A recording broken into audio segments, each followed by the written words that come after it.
Hey, so today I'm talking to Derryn, and Derryn is a photographer and also the founder of Let's Talk Workshops, which is a community-based group for entrepreneurs in Durban.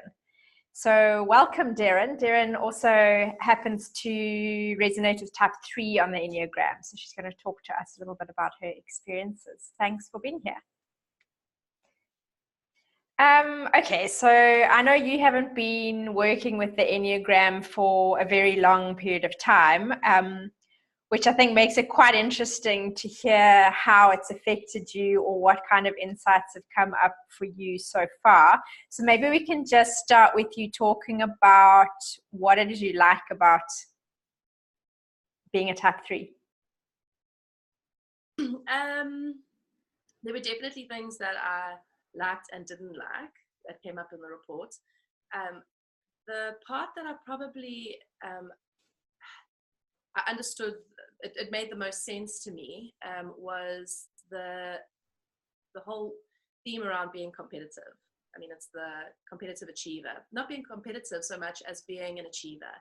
And I realized that I was making a lot of my decisions and a lot of my efforts in life were going towards achievements and going towards the goals that I'd set for myself and the targets I was working towards. And not a lot was going towards just being or just being happy.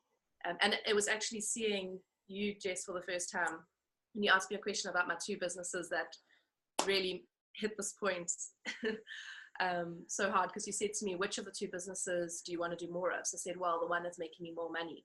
And he said, no, but which one do you want to do more of? And I was like, well, the one that's making me more money, obviously. And he said, no, but which one do you want to do more of? And I was like, I don't know what you're asking me. And it was only when I went home and thought about it, and then I got your report and I read all about it, and I was like, I understand now what you're saying. It's not the one that I'm going to feel the most successful with. And it's not the career that's bringing in the most income or the career that's giving me the most reward. It's which actually makes my heart happy. And then I realized that there was this disconnect between my head and my heart. And the more I read through the reports and more I tried to understand it and apply it to my life, I realized this is that I was making decisions for my life with my head and towards achievement and accomplishment and success rather than for my heart and what makes me happy and what I truly want for my future. It's amazing how when we're so used to a way of being and it's so habitual that we almost can't see another way. So I can completely understand that as a 3, you're so plugged into the achievement and the success part of it. And then as you described it, kind of the financial success part of it, that it's almost hard to open yourself up to other characteristics of what success might look like. Especially because it served me well up until this point. I was a competitive athlete growing up, so I needed to be very goal orientated. There was always a competition we were training for. There was always a title. There was always a place on the podium that we were pushing for, and it served me well in that respect. Excuse me. And then the same thing, trying to get good grades at school was, every part of life was about trying to be the best I could be, and I took it very seriously, trying to be the best version of myself that I can be. But it's worn me down now at the stage where I'm in my 30s, and it's making me feel tired. And this need to be the best version of myself is what's exhausting me. And now I'm starting to feel it in my body, and I'm starting to feel it in my relationships. And now's the time to change, like you say, open myself up to other ways of being. And when you say it served you, I can understand in competitive sports, for instance, absolutely. Having that edge as a 3 or that drive as a 3 would be hugely beneficial. How has it helped you in your business? I suppose in the same way, is that after every photography job that I do, I'll be very critical, but in a good sense of my work. I'll always go back and see what I've done right or what I've done wrong and try to be better. Every job I do, I'm just trying to get better at it. No sort of resting back and letting the business go with the flow. I'm telling myself what I want to achieve by when. When I started, I already knew what I was going to be charging 5 years down the line, or how many weddings I'd be shooting, or I'd sort of looked up to these photographers and knew that that's where I wanted to be. So I used that drive and that motivation to push myself there. So I've got all my journals, and if I page back, I'd be where I am today is exactly where I wanted to be 5 years ago. So it's definitely helped. Absolutely. I mean, the idea of projecting 5 years into the future, knowing exactly where you want to be, is such a foreign concept to me. Completely, yes. But I can see the value in it. So, there's part of me that looks at that 3 tendency and is so admiring of it because of that kind of go-getter attitude, or that clarity on goals, that very certain idea that this is where I want to be, and yes, I'm going to get there for sure. But when I don't have those things in place, like I don't have the targets and the goals and the whatever, I feel a bit useless. I don't feel, if I felt safe and comfortable without them, I probably would live life a bit more spontaneously without the goals and the targets and to-do lists. But I feel like what am I actually waking up for today, if not to work towards something? And you use the word safe, so having those goals and plans actually makes you feel safe. Can you speak a little bit more to that? I think it's just that I put so much pressure on myself to be something and to be good at what I'm doing, that the minute I don't have a very clear vision of where I'm going, it makes me feel not unsafe, unsettled, I think is the right word. So I feel more security in having a bit of a vision. Like even if I'm driving and I know where I'm going, but I can't remember when we get to this one point, is it going to be a T-junction, or is it going to be a robot, are we going to be going left or going right? Even though I know I've been there, and I know when I get there, I'll know exactly where to go. I'll put it into Google Maps, because I don't want to get there and not know and be unsure. And so I'll still use Google Maps and my instinct to know where to go. And that's kind of how life is for me. Like if I can't see exactly what route I'm going or how I'm going to get there, it makes me feel like, well, what if paths suddenly change because I wasn't prepared? What if, I'm supposed to be going this way and then I go that way and I don't end up where I want to be, and where's that going to leave me then? And then all these questions and and what happens if the path does change and it isn't where you expect it to be? What actually happens? No, I'm joking. I don't know. I suppose I should trust myself that I'll make life work, and that there could be happiness down that avenue. But I've never really just allowed myself to go with it, to be honest. I've always been very purposeful and intentional with the decisions I make. I feel a huge weight around big decisions. I find it very hard to make big decisions because I feel the weight of the impact that they might have on my life. So it's a family joke that even as children, when we went to we did grocery shopping on a Saturday with my parents, and we were all allowed to choose a Saturday sweet. So we could go, and everyone would, I'm one of 5, so the other 4 would all just go to the till and pick their chocolate. But I spent the entire hour agonizing over which chocolate I wanted. Because, Peppermint Crisp, you could suck milk through the straw and get minty milk, and then you could have the chocolate, or chocolate log, you could have the nougat bits, and then you could have the biscuit. Now, which did I want? And okay, what if I got a bar 1? Because then I could put it in the microwave and make it bubbly. And I just found the choice around choosing a chocolate was hard. So it's a running joke, because it's still to this day the same sort of thought process that goes through my mind. Well, if I do this, this is what's going to happen, and if I do that, that's what's going to happen, and which is going to make me happier, or which is going to help me get to this. I can't even remember what question you asked me, Jess. I'm going on my chocolate. Well, I'm quite curious about that, because that's a very distinct memory around, you used the word agonizing over the choice, and you were saying how the weight behind any decision just feels so massive. So how do you navigate that now in your life? How do you navigate that in your personal life or your business, when that's what's going on in your mind?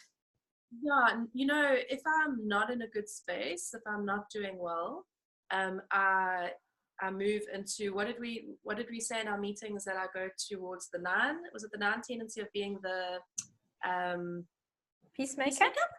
Yeah. I can feel myself getting very passive, and I can't make a decision because it's almost like the weight is too much, and I just can't cope. So I don't know, just make the decision for me. Just tell me what we're doing. So my husband will see this in me, and he'll go, Derryn, what is going on? Why? I just asked you where you wanted to eat, where do you want to go for dinner? It's not such a big deal. Where do you want to go for dinner? I'm like, I don't know where I want to go for dinner. Just pick somewhere. But it's that I'm not in a good space, and I'm leaning towards just being, nowhere. Now, if I'm in a good space and I need to make a decision, I really sit and try to spend some time with my head and my heart, because I can feel that it's my head that's making the rational choice or the logical choice for what's going to take me to the right place at the end of the journey of this decision that I'm making. But then I have to try and sit quietly with my heart and go, okay, but what do I actually want? Or what will make me feel happy? Or what is right for me, Derryn the person, and not me, Derryn the future person, but me, this Derryn, not that Derryn. So I think it's just spending a bit more time trying to make that connection. And that came up actually in the reports that I got after I did the test, is that there is this disconnect for Enneagram 3s between the head and the heart. And that it's imperative that they spend time alone. And that was also a big deal, because I worked from home, and I used to just be me at home all day on my own. And I had lots of time to just be with my thoughts and be with myself. But then I had a child, and my husband started working from home. So suddenly the house is full, and I found that there's not much time to just be me alone with my head and my heart. So when I'm thinking things, I'm thinking them while doing other stuff. And I realized from reading that report that I need to actually find time in my day for this, to go and be on my own. So sit down and just be at peace with me and let myself think and feel, not just think, but feel. And then try to make decisions from that place, rather than this, I mean, that's interesting, because you mentioned at the beginning that you really struggled with that concept of tuning into what you really wanted, because you kind of got into that habit of focusing on, the external goals of whether it was financial or whatever your particular markers were. So having spent a little bit more time and having had this realization that you need that internal reflective time, how much easier is that feeling for you? Where are you with that? Look, it hasn't been a long time, so it still feels quite new, but it definitely feels lighter. The decisions don't feel quite as weighted and heavy when I allow myself to make the decision with my heart as well as my head. And something that came up with you and I in our session is, you said to me, what if time didn't exist? What if you could do everything you've always wanted to do and time was infinite? It just went on and on and on and on. And I said, oh, well, I guess things would feel a lot lighter, because I wouldn't feel this urgency and this need to perform and succeed, because I had my whole life. Well, not my whole life, because time was infinite. I had forever to do it. So everything just felt easier. So I've tried to remember that there's no rush. Time, I actually do have a lot of life still left. And I don't have to achieve everything now before, the next year. And I just try to remind myself of that. So it's those two things, is to think with my heart and my head when I make the decision, and that time is not going anywhere. I can take my time with this. I can move slowly. The decision doesn't need to be made today. The email with the response doesn't have to be sent today. The report doesn't need to be written today. I can give myself time to really think, because then what I'm doing is I'm responding and answering from my head, and not giving my heart time to kind of have a say. Like, hey, like, I'm down here, I'd like to have a say in this. And if I could slow down and give myself a little bit of alone time, then the heart gets a chance to speak up. And tell me, what are the consequences of living in that fast-paced, as you say, thinking from your head, having immediate responses, doing everything very quickly? What are the consequences of that? My body eventually spoke up. Last year, I've suffered from jaw pain for years. I'd say like 7-8 years. But last year was really bad, like to the point where I couldn't eat a meal that wasn't soft. I couldn't get to the end of the meal. My jaw would just be so sore. And obviously my neck and my shoulders and everything too. But that I didn't think was such a big deal, because that's probably just posture. But the jaw was sore, and it was interfering with my life. And I went to the chiro, who eventually said to me, this has been going on for too long. You can't just keep coming back to the chiropractor. Let's send you to a what's it called? A surgeon, something surgeon. the word slipped me, whatever. And this TMJ. professional, yeah. And he said, he basically examined me for 5 minutes and said, I don't need to look at you anymore. I know your type. And I was like, excuse me. He's like, you're a woman. 90% of the women that I see are just like you, A-type personalities. It's just stress. And initially I was like, I don't know, I was irritated because I'm not stressed. I'm just busy and I'm just productive. And I resisted what he was saying. And then he sent me home with a little booklet on stress and made me like watch a slideshow presentation. And he was like, put your phone away. Don't sleep with your phone next to your bed. Put it in another room. Don't read the news. If you can't do anything about the war in Syria, don't read up about it, which drives my husband crazy because now I don't know anything that's going on in the world. But still, it's not, I can't afford to add more stresses to my life, is what he was saying. It's like you are doing it to yourself enough. You are self-imposing stress and pressure. You don't need to take on the rest of the world's pressure. So I started doing all those things, and I'm starting to feel a lot better. And seeing a female health physio who's taught me about breathing and about pelvic floor tension. And so that's the impact. Your question was, how did that impact me? And I think it was my body. My body said to me, just enough's enough now, slow down. You need to just take it easy. Now I'm trying to breathe, exercise, connect more. It's amazing how it's almost like the body gets to that point because we're not listening in other ways. So maybe the signs were there for years, but you were just pushing them away because, as you said, you're busy. You're getting on with things. You were achieving. You were making your life happen. And it takes success. So I felt I was doing very well. And even now I find it very hard to say, okay, I'm going to listen and I'm going to slow down because I feel a bit useless. And from reading the stuff about the Enneagram 3 is that the self-worth of an Enneagram 3 is kind of wrapped up in this need to feel worthy. And then if I'm not achieving and I'm not doing things and I'm not, then what am I worth? Who, why? I can't remember the exact terminology in the, but you know what I'm saying. So when you saw that doctor and he told you it's stress, and you said you felt yourself getting irritated, what was going through your mind at the time?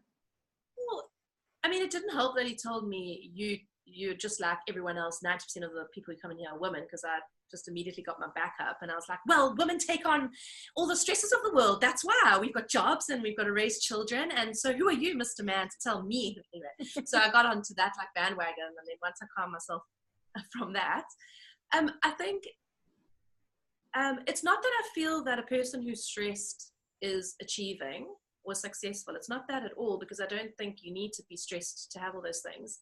It's just that I don't see any other way of being very successful and being productive and being, that is for myself. I don't see another way for myself to be all those things and still be very relaxed and calm and easygoing and go with the flow. I just don't know how I'll do it. So when you're stressed, I just thought, well, now what? Because I have got a family and I have got 2 jobs and there are these things that I want for myself in my life. So now what? How do I do it? He wasn't really giving me the solution. He was just giving me the diagnosis. And then I wanted him to tell me actually how to do it. Don't just tell, I know what's wrong with me. I know, deep down I know. But want to plan. Yeah, give me my plan, give me my goals, give me my checklist, and then I'll be okay. So I went home and I made one myself. I have my checklist and I have my goals and we're feeling better. It's quite an interesting one, the like the checklist and the goals around self-care, because I've seen people almost take the new concept of caring for themselves and relaxing and slowing down, but almost channeling the same energy of productivity and goal setting and checklists into that. Yeah. Have you experienced it at all? I understand exactly what you're saying, because I've seen it as well, but I don't want to do it that way. And I felt myself doing it. I had a bath the other day, which I haven't done in forever, and I just couldn't relax. I just couldn't. I got bored and I got restless and I just couldn't relax. And I picked up my phone and then I got out the bath and went and got a book, and I got back in the bath with the book, which of course was a personal growth book. It wasn't even a novel about Fantasyland. It was like a Malcolm Gladwell or a Seth Godin or something. And I saw exactly what I was doing. I was like, nope, you've got this all wrong. You need to relax. So I even struggled to relax in so I do see what you say. Lulu, the health physio that I saw, explained it in a masculine and feminine way. And she said that it's a very masculine way of approaching life, is to be like, I'm going to do these things, and I'm going to achieve those things, and I'm going to relax 1 hour a day. I'm going to have my bath, and it's going to have a lush bath bomb in it, and no one must bother me. But that's still a very masculine way of doing it, isn't it? Rather than the feminine, gentle way of, when I feel like I need to relax, I am just going to relax. I am going to run my bath if I want to have a bath. If I don't want to have a bath, I'm not going to have a bath. So I'm trying to channel a bit more of that energy. Yeah, I get that. I mean, that bath example is a perfect example of how the masculine energy can be almost still present, even when we're trying to embrace the more feminine side. So you've used the word success, and you've used the word productive quite a few times. So I'm interested, if we had to assume that there was a feminine approach to success and productivity, so that feminine energy, that isn't the passive, I'm opting out kind of energy you were describing earlier, but a powerful feminine energy to success and productivity, what might that look like?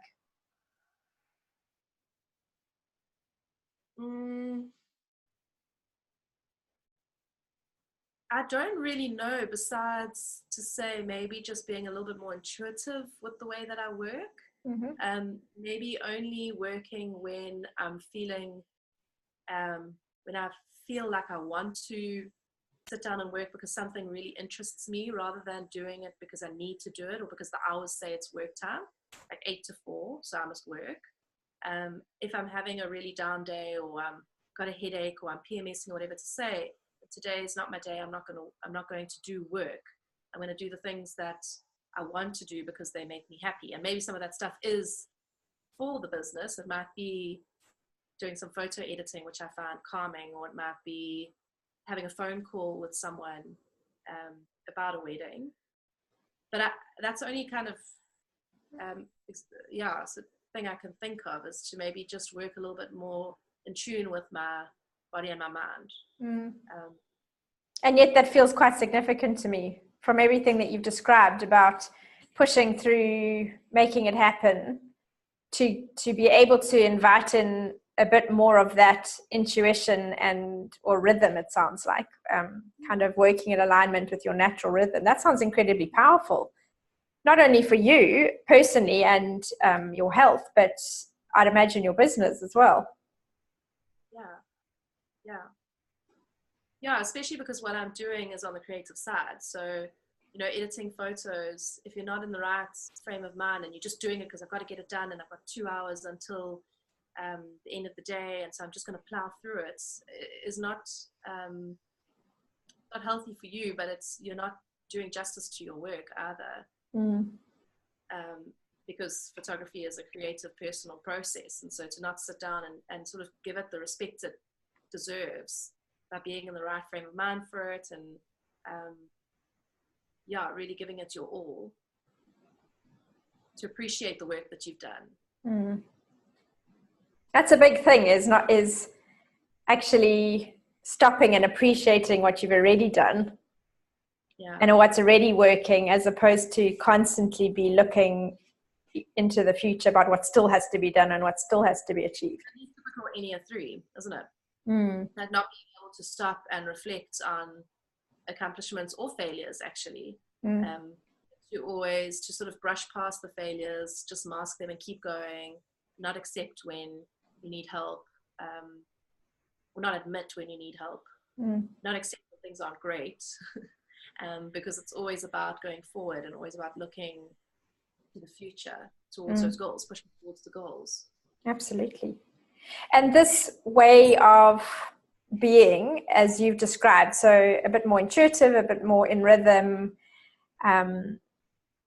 being a little bit more present in the now, as opposed to rushing and worrying about potentially wasted productivity or wasted time. How might that impact your relationships, do you think? What might change? I would imagine that the people close to me might feel like I was more present for them, because I can also, if I'm feeling like life is a bit chaotic, and I'm feeling like I'm under pressure or under stress, I don't think that I would give the relationships priority. I think that I would put work and the things that were going to help me towards this advancement in my life. I think I would prioritize those things. So I'd imagine that when I'm out of sync and out of flow and everything, that my relationships would go to the bottom of the priority list. And I'm sure that if I asked my family and friends, they would say the same thing. So I'm sure that I would find more time for them. And when I was with them, I'd probably be a little bit more present for them instead of being impatient and rushed. And I do feel that when I'm under pressure or feeling stressed, that I'm a bit impatient and intolerant, I suppose. And that's something that came up and made me realize this even more, was that Enneagram 3s can be intolerant and impatient towards people who don't live with the same sort of intention, this whole goal. So people who seem very laxy-daisy and go with the flow can be a source of irritation. What's wrong with you? Why don't you just, that person needs a firecracker up their butt, come on, they need to be jolted. But here I am talking about how I need to be more like that. But yeah, I think you asked about relationships. I'd imagine that my friends and family would find me a little bit more enjoyable. So I suppose every type wishes other types really understood them a little bit better, as in understood what was really going on for them in the heart of things. What is the one thing that you really wish people understood and got about Enneagram 3s? I think it would be that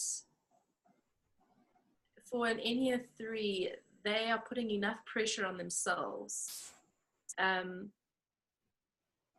that anything that comes to them externally can feel like just too much, because they're already doing any kind of pressure that you see on them. They're feeling that times 100 inside. Sure. But they're not going to tell you about it or show it, because that's part of being an Enneagram 3, is seeming confident, put together, I'm coping, everything's fine, I'm just going to keep going because that's what's required of me.